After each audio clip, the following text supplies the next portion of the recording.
The Lord be with you. And with your spirit. A reading from the Holy Gospel according to St. John. Glory to you, O Lord.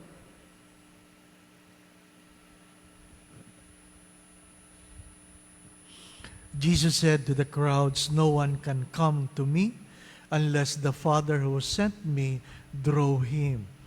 And I will raise him on the last day. It is written in the prophets, they shall all be taught by God. Everyone who listens to my Father and learns from him comes to me. Not that anyone has seen the Father except the one who is from God. He has seen the Father. Amen, amen, I say to you, whoever believes has eternal life. I am the bread of life. Your ancestors ate the manna in the desert, but they died. This is the bread that comes down from heaven, so that one may eat it and not die. I am the living bread that came down from heaven. Whoever eats this bread will live forever. And the bread that I will give is my flesh for the life of the world."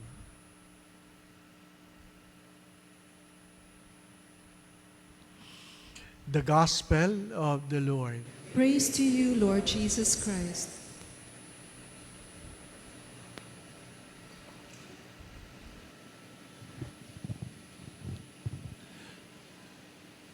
Since I had my stroke,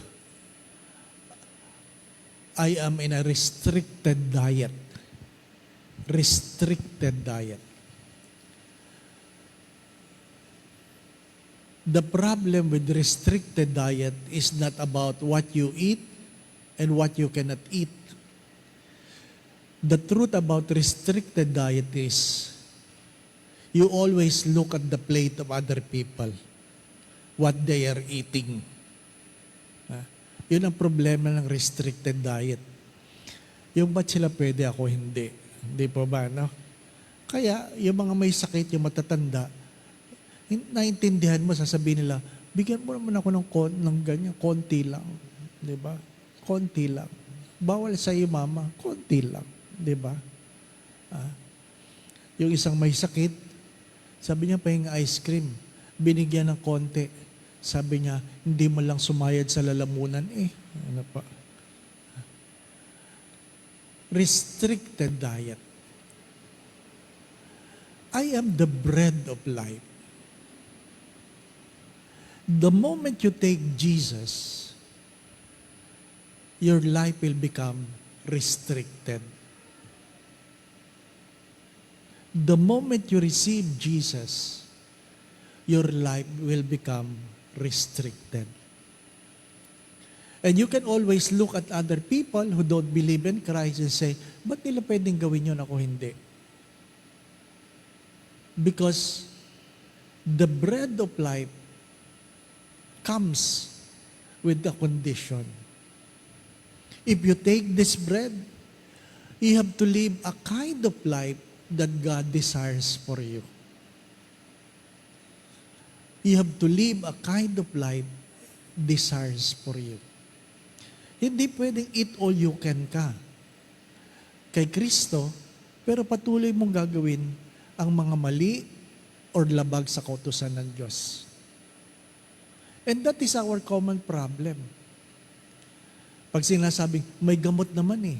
Yung iba, hindi, di bali na, may kumpisal naman. My dear friends, my brothers and sisters,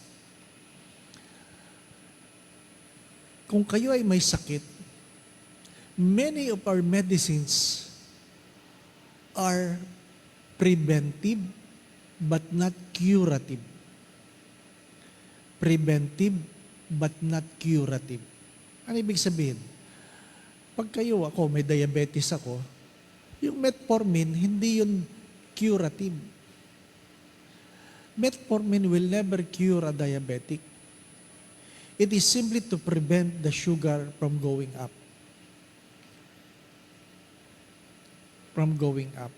Kung may sakit kayo sa puso, yung mga gamot ninyo, hindi curative. It is preventive from heart attack. Kaya, hindi mo pwedeng sabihin, may gamot naman eh. Hindi pwede.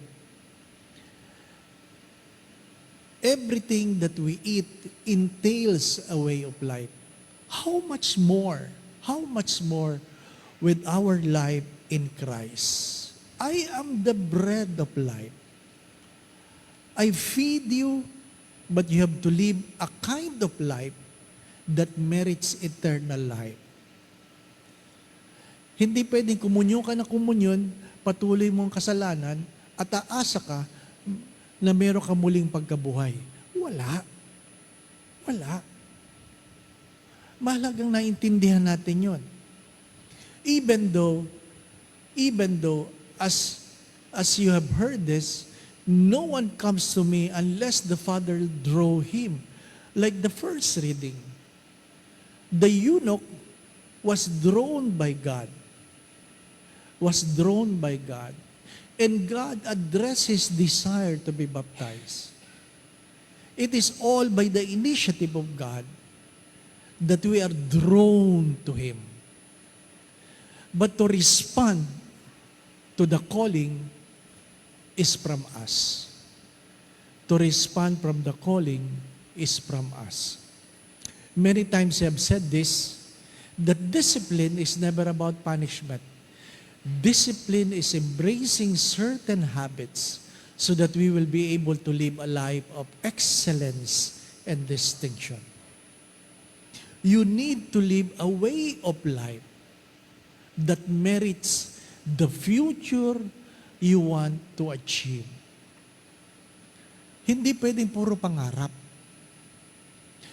Mahirap yung puro pangarap na walang pagsusumikap. Hindi pwede.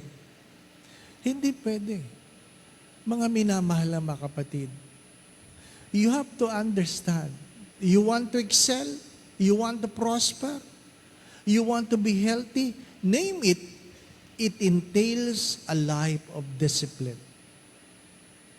So if you take the bread of life, it comes with a way of life. Do not forget that.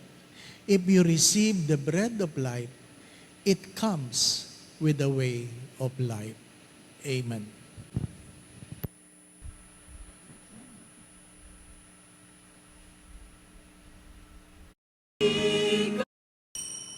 Have mercy on Getting late in the days that is nest of love, eternal and death of this night of need at the breaking of my heart. And I ask, because I love your perfect, graciously be present to your people, we pray, O Lord, our Lord. Amen. Again, my brother, lead those you have imbued with heavenly mysteries to pass from former ways to newness of life through Christ our Lord. Amen. Again, my brothers and sisters, every time we receive the body, the bread, remember that it entails a way of life as the prayer to pass from former ways to newness of life. The Lord be with you. And with your spirit. And may Almighty God bless you and your family, the Father, the Son, and the Holy Spirit. Amen. We go in peace to love and serve the Lord. Thanks be to God.